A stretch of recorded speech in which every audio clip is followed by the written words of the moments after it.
개인 사업자가 이익을 많이 내서 종합소득세가 많이 나올 때 어떻게 하면 세금을 절세할 수 있을까? 방법을 찾아보면 첫 번째가 비용 처리를 가능하면 많이 해라입니다. 제조원가라는 항목이 있는 업종인 제조업이나 도소매업도 있지만 대부분 인건비가 가장 큰 항목을 차지하는 서비스업 종류가 많이 있습니다. 실제로 개인 사업을 하시는 분들은 자본금이 크지 않기 때문에 제조원가보다는 인건비 부분에 많이 해당되실 겁니다. 그래서 인건비를 얼마나 반영하면 소득세가 얼만큼 절세가 되는지 알아보고 추가적으로 부부가 공동으로 하는 경우가 많아서 공동사업자로 시작했을 때 세금 절세 금액도 알아보겠습니다. 하나, 회사 비용 중에 가장 큰 비용을 차지하는 인건비에 대해서 설명을 하겠습니다. 실제로 남편이 대표이거나 또는 와이프가 대표일 경우에 같이 일하는 경우가 많습니다. 또는 부모님이 대표일 때 자녀분이 실제로 일하는 경우가 있죠. 이럴 경우에 가족의 경우에는 실제로 일했음에도 불구하고 인건비 신고 자체를 하지 않는 경우가 있습니다. 이유는 귀찮거나 세금 신고를 어떻게 해야 하는지 모르는 경우 또는 가족 인건비를 신고하면 안 된다고 잘못 이해하고 있는 경우도 있습니다. 아버지가 대표일 때 아들이 실제로 같이 일하는 경우 아들의 인건비를 월 200만 원이라고 가정을 해보죠. 이렇게 매달 아들에게 200만 원을 지급할 때 발생하는 인건비 비용, 즉 세금이나 사대 보험료 부분과 아들의 인건비를 비용 처리했을 때 아버지의 소득세가 절세되는 금액을 비교해보면 신고를 하는 게 좋은지 안 하는 게 좋은지 결론이 나겠죠. 아들의 인건비를 월 200만 원을 신고하게 되면 200만 원 12개월 하면 연봉 2,400만 원이 됩니다. 이 2,400만 원에 대해서 실제로 납부하는 근로소득세는 약 5% 수준입니다. 왜 그러냐면 연봉 2,400만 원에 대해서 연말정산을 할 때 사업자들과 달리 근로소득 공제라는 걸 해줍니다. 아들은 아버지 사업장에 소속되어 있는 근로소득자 신분입니다. 우리 같은 사업자는 각종 비용을 공제 처리를 해주지만 근로자들은 비용을 공제 처리하는 게 아니고 법에서 정해진 일정 금액을 공제합니다. 이런 것을 근로소득 공제라고 합니다. 이 근로소득 공제를 빼주고 그 다음에 본인 기본 공제를 차감하면 2,400만 원에 대해서는 실제로 15% 세율 정도가 적용이 됩니다. 종합소득세가 누진 구조이기 때문에 1,200만 원까지는 6% 세율이 적용되고 1,200만을 넘는 부분이 15% 세율이 적용됩니다. 결국 나온 세금을 연봉 2,400만 원으로 나누게 되면 실효세율 5% 정도가 나옵니다. 추가로 아들 인건비 200만 원에 대해서 회사에서 4대 보험을 부담합니다. 자세히 살펴보면 연금하고 건강보험료가 부과될 것입니다. 국민연금 9% 건강 및 장기요양보험료가 한 6% 정도 부과될 겁니다. 그럼 최종 15%가 보험료가 부과가 됩니다. 퍼센트 요율은 연도에 따라 변경됩니다. 그러면 아까 근로소득세의 실효세율 부담률이 한 5% 정도 되고 국민연금 및 건강보험료가 15% 정도 되니까 실제로 2,400만 원에 대해서 할 20% 정도의 세금 등의 부담을 하게 됩니다.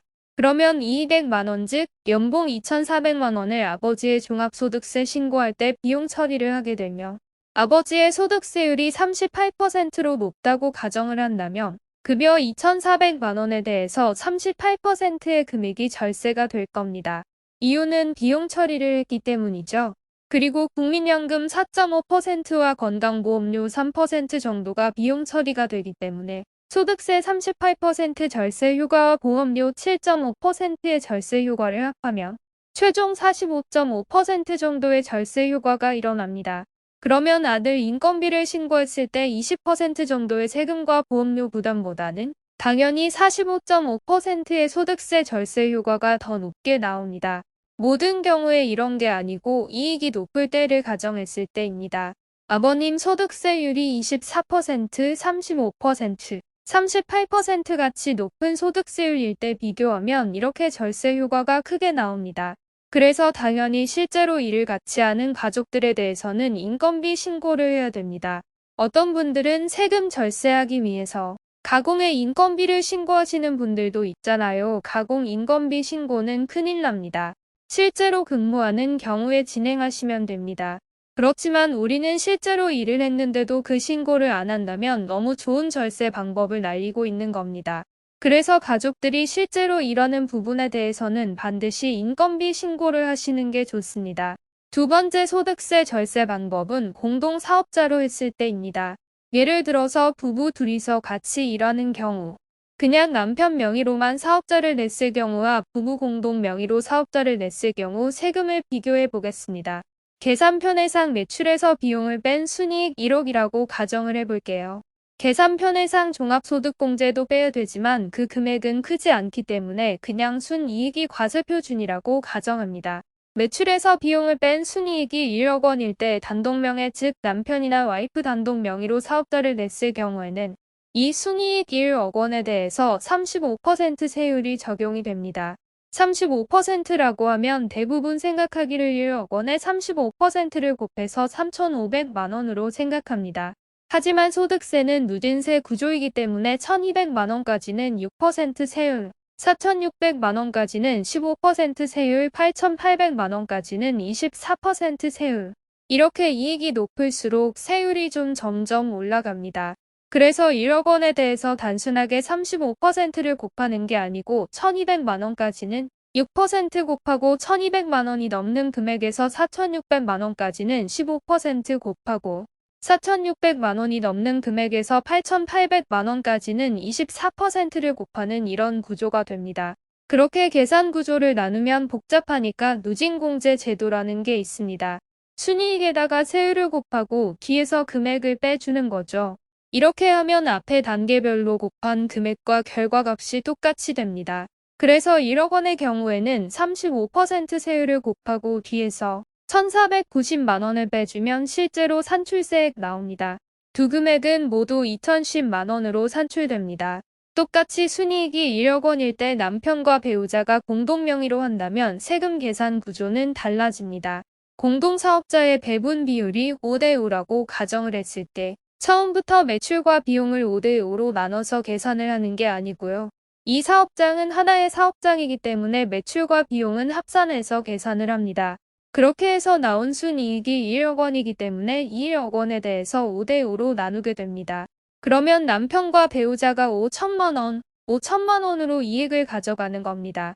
종합소득세는 사업장이 내는 세금이 아니고 사람이 내는 세금입니다. 위에 예로 설정한 소득이 사업소득이지만 다른 근로소득도 있을 수도 있고 또 다른 사업소득이 있을 수도 있습니다. 그래서 그런 것들을 다 합산해서 신고하는 게 종합소득세이기 때문에 전체 이익에서 비율별로 나누게 됩니다. 다른 소득은 없다고 가정을 한다면 1억 원에 대해서 50%를 가져오게 돼서 5천만 원에 대해서 세율을 곱해야 합니다. 5천만 원이면 아까 24% 세율이 적용된다고 했죠. 그래서 5천만 원에 24%를 곱하고 누진공제인 522만 원을 빼게 되면 소득세가 678만 원이 계산이 됩니다. 그러면 남편과 배우자 2명이니까 곱하기 2를 하게 되면 1,356만 원이 나옵니다.